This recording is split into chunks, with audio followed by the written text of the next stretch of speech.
draw Russian military attention away from where they were pushing ahead. And that seems to have worked pretty well. Putin की फौज इस वक्त counter attack में busy है। जिस रफ्तार से जेलेंस्की की सेना रूस के बॉर्डर को चीरकर कुर्स्क शहर की तरफ कूच कर रही है, उससे क्रेमलिन पूरी तरह हिल चुका है। Цілком справедливо знищувати російських терористів там, де вони є, там, звідки вони завдають своїх ударів. Російські військові аеродроми, російську логістику. І ми бачимо, яку користь для наближення миру це може принести. Росію потрібно примушувати до миру, якщо вже Путін так хоче й далі воювати. रूस की फोर्स लगातार ऐसे इलाकों में मोबिलाइज की जा रही है जहां यूक्रेन की सेना सबसे ज्यादा हमलावर है। पुतिन के लिए यह खून के घूंट पीने जैसा है। इसमें कोई शक नहीं कि यूक्रेन से ऑपरेशन कुर्स्क ने पुतिन को बहुत गहरा सदमा दिया है। रूस का कुर्स्क इलाका यूक्रेन के उत्तर पूर्व बॉर्डर से लगा हुआ है। 6 अगस्त को यहां जेलेंस्की की सेना बॉर्डर पार करके रूस में घुस गई। इसे यूक्रेन का ऑपरेशन कुर्स्क कहा जा रहा है। ये रूस के खिलाफ जेलेंस्की का अब तक का सबसे बड़ा बदला है, जिसने पुतिन की साख पर बड़ी चोट पहुंचाई है।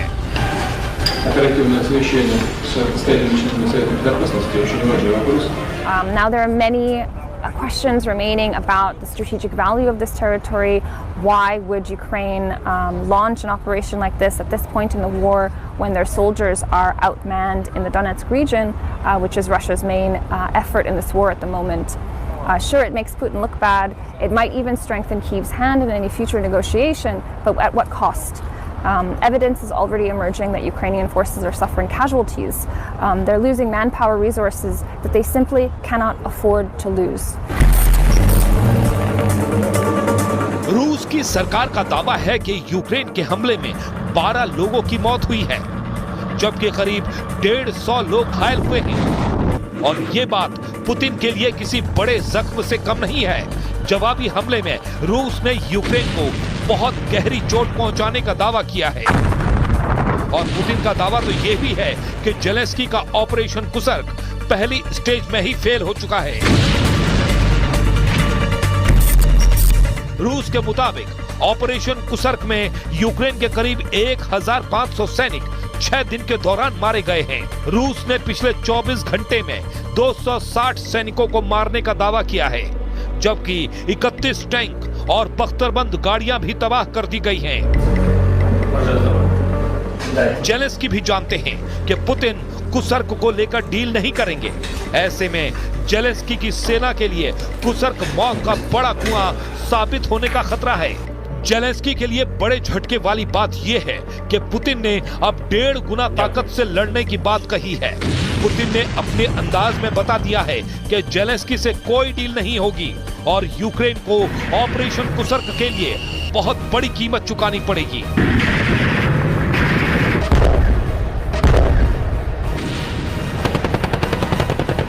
Акции, безусловно, преследуют главную военную цель, а именно остановить наступление наших войск по полному освобождению территории Луганской, Донецкой народных республик, территории Новороссии. И что? Что происходит на линии боевого соприкосновения? Каковы результаты? Темпы наступательных операций российских вооруженных сил, добровольцев, ветеранов не только не снизились, а наоборот увеличились. पुतिन की फोर्स इस वक्त कुर्स्क के अलावा बेलगोरोद और ब्रांस्क में बहुत ज्यादा एक्टिव है। जहां तोप की कमी है वहां तोप पहुंचाई जा रही है, जहां टैंकों की जरूरत है वहां टैंक तैनात किए जा रहे हैं। ये बात तो तय है कि जेलेंस्की ने रूस के अंदर खलबली मचा दी है। पुतिन का फोकस कुर्स्क शहर को बचाने में है, क्योंकि 6 अगस्त को जेलेंस्की ने रूस के अंदर कुर्स्क शहर पर ऐसा हमला बोला है कि पहली बार रूस की सेना के पांव उखड़ते देखे गए हैं। Тільки від початку цього літа і тільки з районів Курської області по нашій Сумщині було завдано майже 2000 ударів. Артилерія, міномети, дрони. Ми фіксуємо і кожен ракетний удар. जेलेंस्की को मालूम है कि अगर पुतिन पर कुसर्क में ज्यादा प्रेशर बनेगा तो पूर्वी यूक्रेन में जो दबाव उन पर बना हुआ है वो जरूर कम होगा। ये बात पुतिन की इमरजेंसी बैठक में भी महसूस की गई। Задача стоит, безусловно, перед Министерством обороны. Выбить противника с наших территорий и совместно с пограничной службой обеспечить надежное прикрытие госграниц. हालांकि पुतिन के लिए चैलेंज बड़ा है। जेलेंस्की के सरप्राइज अटैक के बाद कुसर्क में हालात इतने खराब हैं कि रूस को करीब 2 लाख लोगों को इस इलाके से निकालना पड़ा है। एक वक्त था जब रूस के हमले के बाद यूक्रेन के डोनेस्क और लुहांस्क से हजारों लोगों ने पलायन किया था और अब यूक्रेन ने जब रूस के अंदर हमला किया तो कुसर्क में रशियन आबादी ही शरणार्थी बन चुकी है।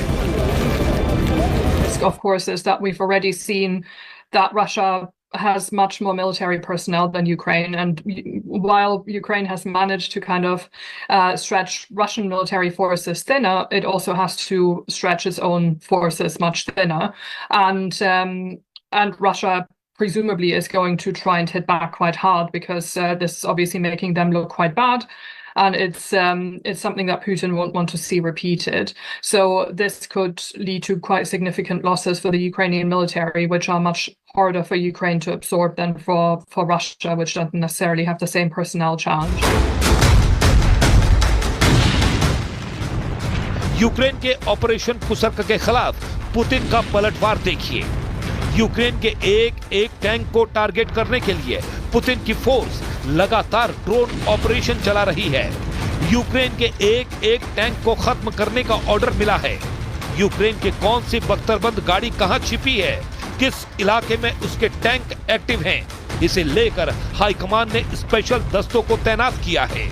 चौंकाने वाली बात यह है कि जो पुतिन खार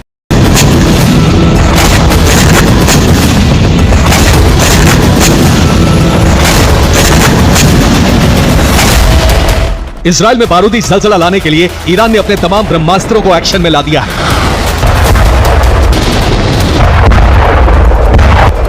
अगर ईरान हमला करता उससे पहले इजराइल के एटमी परीक्षण को लेकर जो खबरें सामने आ रही हैं, उसने भी अरब में महाविनाश का सायरन बजा दिया है।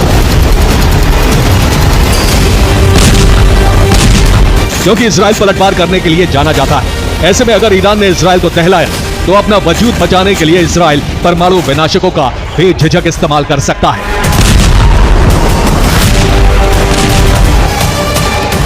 वहीं अरब के हालात को देखते हुए अमेरिका के विदेश मंत्री ब्लिंकन भी मिडिल ईस्ट पहुंचे हैं। वहीं अमेरिका ने भी ईरान के जंगी तेवर को देखते हुए समंदर में युद्धपोत और सबमरीन को उतार दिया है ताकि ईरान पर दबाव बनाया जा सके।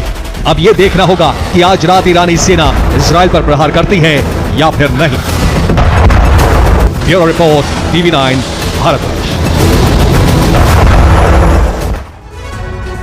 कुर्स्क की जंग के लिए सबसे विनाशक बंदोबस्त हो चुके हैं। रूस की सेना का क्विक रिएक्शन कभी भी शुरू हो सकता है। रूस की बॉर्डर फोर्सेस ने सीमाई इलाके खाली करा लिए हैं। इस इलाके में अब रूस और यूक्रेन की फौज बची है और बहुत जल्द ऑफेंसिव ऑपरेशन शुरू होने वाला है। रूस की राष्ट्रीय सुरक्षा परिषद की आपात बैठक में इस हमले को रूस की संप्रभुता पर खतरा माना गया है और इसीलिए आशंका यह भी है कि रूस एटमी हमले की भी तैयारी कर चुका है। देखिए कुर्स्क की जंग यूरोप के लिए कितनी विनाशक साबित हो सकती है।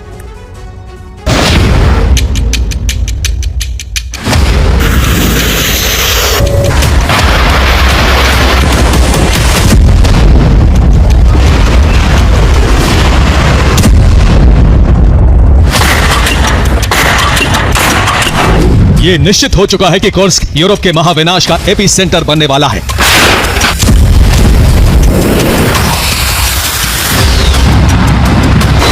यूक्रेनी सेना ने रूस की अंतर्राष्ट्रीय सीमा ही नहीं लांघी है, बल्कि पुतिन के धैर्य की सीमा भी लांघ दी है।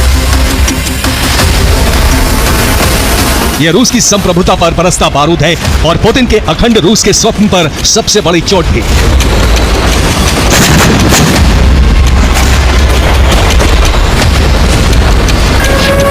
इसीलिए पुतिन ने कुर्स्क के प्रतिशोध का ब्लूप्रिंट तैयार कर लिया है।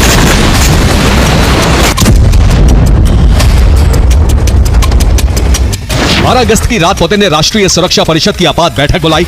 इस बैठक में यूक्रेन पर सबसे बड़े हमले के प्रस्ताव को आम सहमति से पारित कर दिया गया। हमले को रूस की संप्रभुता पर खतरे की श्रेणी में रखा गया। इसका मतलब है कि रूस ने परमाणु हमले का विकल्प भी खुला रखा है।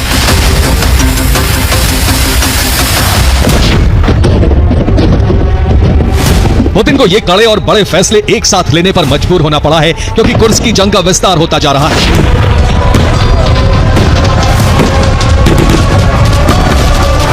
कुर्स्क के साथ साथ यूक्रेन ने बेलगोरोद, ब्रियांस्क और ओरियोल इलाकों में भी हमले तेज कर दिए हैं।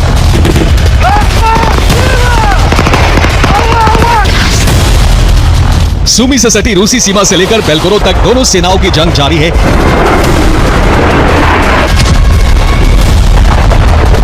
12 और 13 अगस्त को कुर्स्क की जंग में यूक्रेनी सेना को बड़ी बढ़त हासिल हुई है।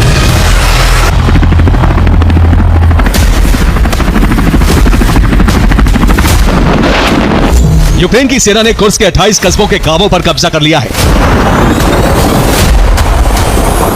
सूमी की सीमा से 12 किलोमीटर लंबाई और 30 किलोमीटर चौड़ाई में जंग जारी है।